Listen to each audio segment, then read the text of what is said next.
இயேசுவில் பிரியமான சகோதர சகோதரிகளே, இன்றைய வாசகங்கள் மிகவும் ஆழமான அழைப்பை நமக்கு அளிக்கின்றன. குறிப்பாக அர்ப்பணிக்கப்பட்ட வாழ்வை வாழும் நம் ஒவ்வொருவருக்காகவும். ஒரே உள்ளமும் ஒரே உயிருமாயிருந்தனர் என்ற வார்த்தை நம்மை ஒரு நிமிடம் நிறுத்தி சிந்திக்க வைக்கிறது. ஆரம்ப திருச்சபை மக்கள் தங்கள் உடைமைகளையும் மனதையும் வாழ்வையும் பகிர்ந்து கொண்டனர். அவர்களுடைய ஒன்றுபட்ட இதயம்தான் அவர்களின் பெரிய சாட்சியாக இருந்தது. அன்பான சகோதரிகளே, உங்கள் அர்ப்பணிப்பு வாழ்க்கை இதையே பிரதிபலிக்கின்றது. என்னுடையது என்று பிடித்து வைத்து கொள்ளாமல் எல்லாம் ஆண்டவருடையது என்று ஒப்படைக்கும் மனம், அதுவே உண்மையான தியாகம். நாம் வாழும் சமூகம் ஒரு குடும்பம் போல் ஆகும்போது அங்கே தேவையில் உழல்வோர் இல்லாமல் ஆகிறார்கள். உங்கள் சின்ன சின்ன அன்பு செயல்கள், ஒரு புன்னகை, ஒரு ஆறுதல் வார்த்தை, ஒரு தியாகமான சேவை, இவையெல்லாம் இறைவனுடைய அரசை கட்டி எழுப்புகின்றன. பர்னபா போல ஊக்குவிக்கும் பண்பு கொண்டவர்களாக நாம் வாழ அழைக்கப்படுகிறோம். ஒருவர் தளரும்போது அவரை தூக்கி நிறுத்துவது, ஒருவர் சோகத்தில் இருந்தால் அவருக்கு நம்பிக்கை கொடுப்பது, இது ஒரு பெரிய சேவை. உங்கள் வாழ்க்கை மற்றவர்களுக்கு ஒளியாக இருக்கிறது. நற்செய்தியில் இயேசு மறுபடியும் பிறக்க வேண்டும் என்று சொல்கிறார். இது ஒரு புதிய வாழ்வு, தூய ஆவியால் மாற்றப்பட்ட வாழ்க்கை. அன்பான சகோதரிகளே, நாம் ஏற்கனவே ஆண்டவருக்காகத்தான் வாழ்கிறோம்.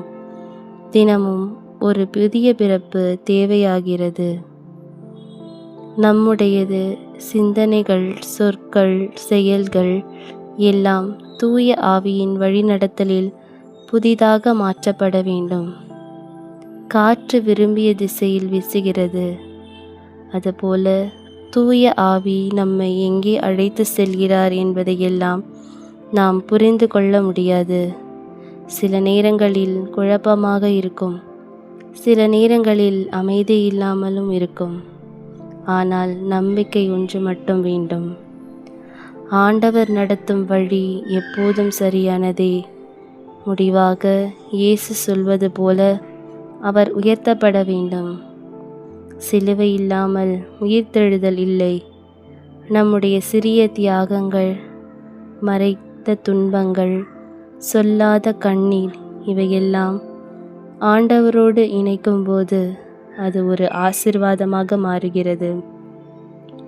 இன்று நாம் இதை மனதில் வைத்து கொள்வோம். ஒன்றுபட்ட இதயத்துடன் வாழ வேண்டும். அன்பை பகிர்ந்து கொள்ள வேண்டும். தினமும் புதிதாய் ஆவியால் பிறக்க வேண்டும். நம்முடைய சிலுவையை மகிழ்ச்சியோடு ஏற்க வேண்டும். அன்பான சகோதரிகளே, உங்கள் வாழ்க்கை அமைதியாக இருந்தாலும் அது பலரின் இதயத்தில் தேவனின் அன்பை விதைக்கிறது.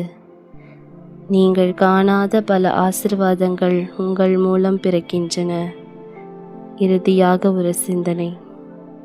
நாம் எவ்வளவு கொடுக்கிறோம் என்பது முக்கியமில்லை, எவ்வளவு அன்போடு கொடுக்கிறோம் என்பதே முக்கியம். ஆண்டவர் உங்களை தனது அன்பிலும் ஆவியிலும் தொடர்ந்து புதுப்பித்து நடத்துவாராக. ஆமேன்.